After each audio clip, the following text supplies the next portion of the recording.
Many people choose a sport either for money or fame. But what if I told you there was a golfer who didn't care about either? This guy sold his trophies, lived in a car, and never owned a house despite having a ton of money. Yep, this legend exists, and his name is Mo Norman. Mo set an insane 33 course records and nailed 17 holes in one, making him one of the best ball strikers in golf history. He won so many championships that people lost count. He taught himself to swing using a bent branch and a hockey stick.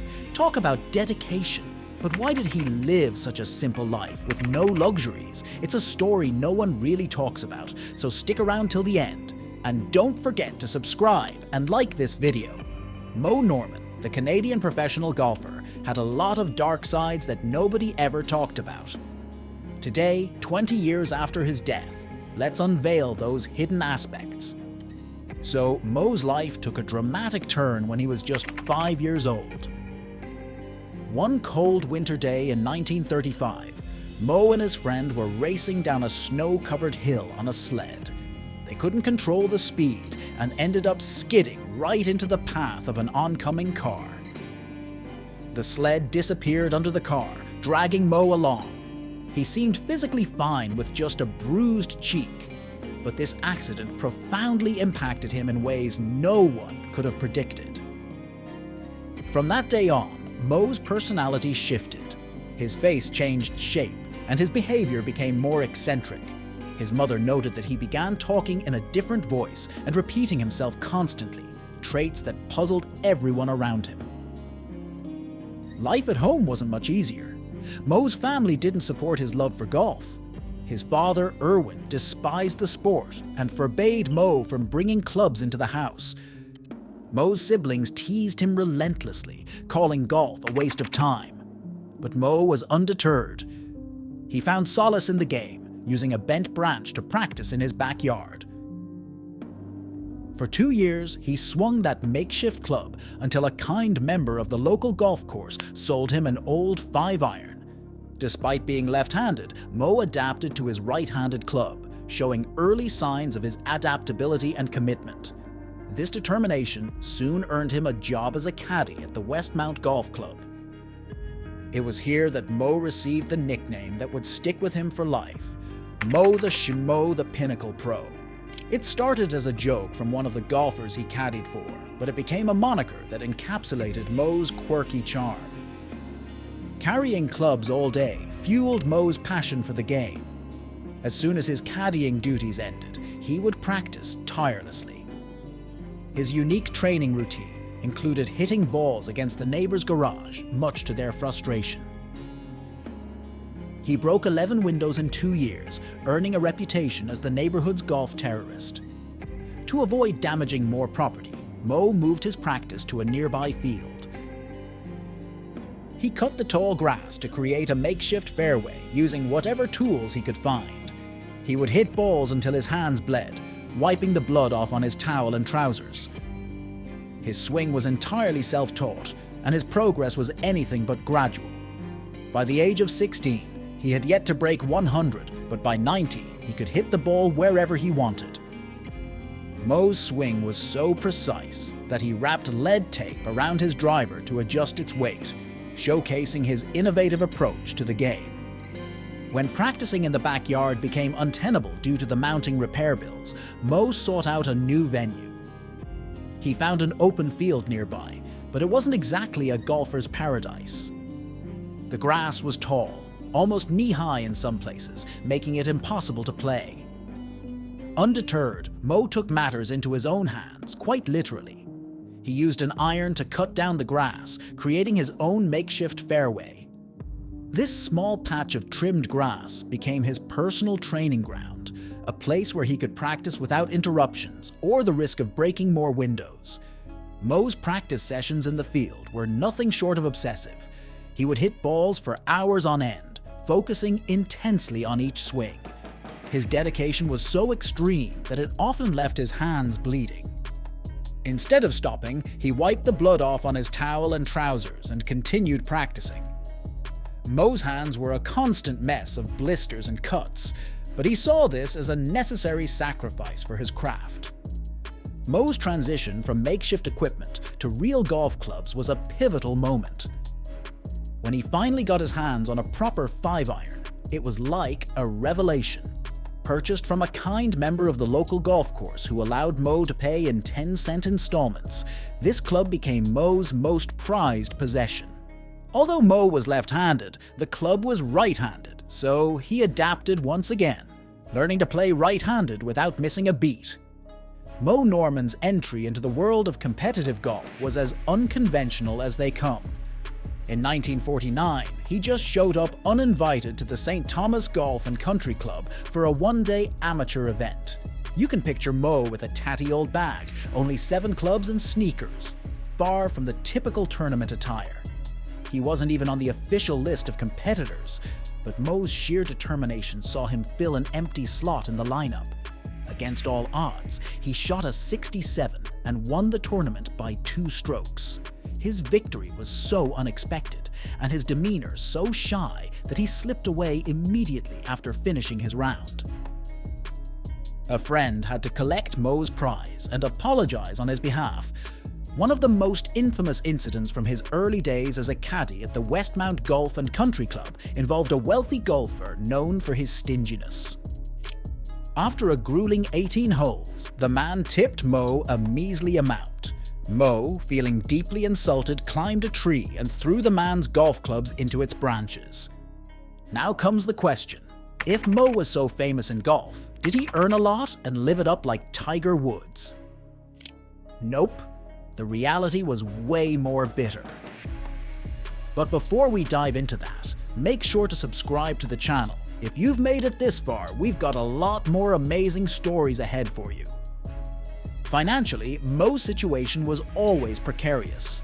Without a permanent home, he hitchhiked to tournaments across Ontario, often living out of motels. He carried all his belongings in his car, which doubled as his wardrobe and storage unit. His living conditions were rough, but Mo never complained. The nomadic lifestyle suited him in a way. It gave him the freedom to focus entirely on his game without the distractions of a conventional home life. Unlike most amateur golfers of his time, Mo was brazenly open about selling his prizes. While others sold their winnings under the table to maintain their amateur status, Mo did it in broad daylight. Color TVs, watches, radios. He sold them all openly, often immediately after tournaments. This practice was well known and frowned upon by the Royal Canadian Golf Association, RCGA, but Mo didn't care. He needed the money to survive and saw no point in hiding it. His blatant disregard for the rules infuriated the RCGA, but endeared him to many of his peers who admired his honesty and pragmatism. Mo's unique approach to competitive golf extended to his tournament preparations. Lacking the funds to pay entry fees up front, he would often arrange deals with friends who wanted specific prizes. If second prize was a kitchen set that a friend desired, Mo would deliberately drop the necessary strokes to finish second. It wasn't cheating, but it certainly wasn't conventional. Mo's appearance and behavior during tournaments were as unconventional as his methods. Known for his fast play, he would often lie down in the fairway, pretending to sleep while waiting for slower players to hit their shots. At the Masters, he once hit the ball while the announcer was still introducing him. In another instance, he put the ball between the foot and outstretched arm of a playing partner who was marking his ball. Despite his nonconformity, Mo's talent was undeniable. He won the Canadian Amateur title in 1955 and 1956, much to the chagrin of the RCGA and other traditionalists. His victories were not just flukes, they were the result of his relentless practice and innovative approach to the game. However, his eccentricities and open defiance of the rules meant that he was never fully accepted by the golfing establishment. In 1958, facing increasing pressure from the RCGA and the threat of losing his amateur status, Mo made the difficult decision to turn professional. Unlike today, becoming a professional golfer wasn't as simple as just declaring it. Mo needed to secure a paid position to qualify. Fortunately, there were a few who recognized his talent and saw beyond his peculiarities. One such individual hired Mo as an assistant at a driving range, enabling him to get his pro card and compete in professional tournaments. Mo's first tournament as a professional was the 3-day Ontario Open. He shot rounds of 68, 69, and 74, winning by 3 strokes.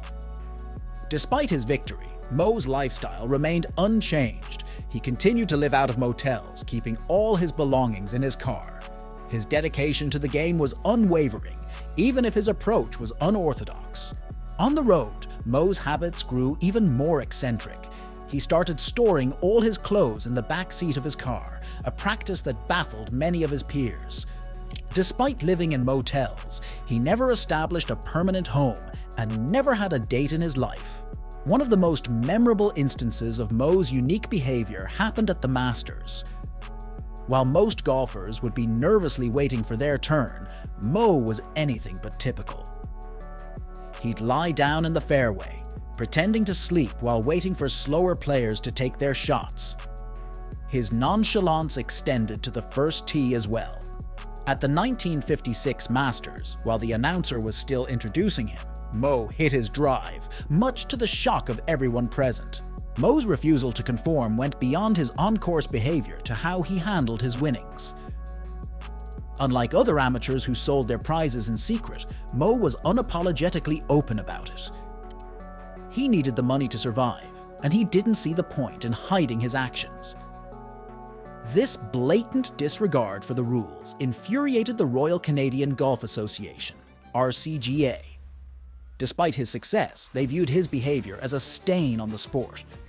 The RCGA even threatened to strip Mo of his titles, accusing him of violating amateur status regulations.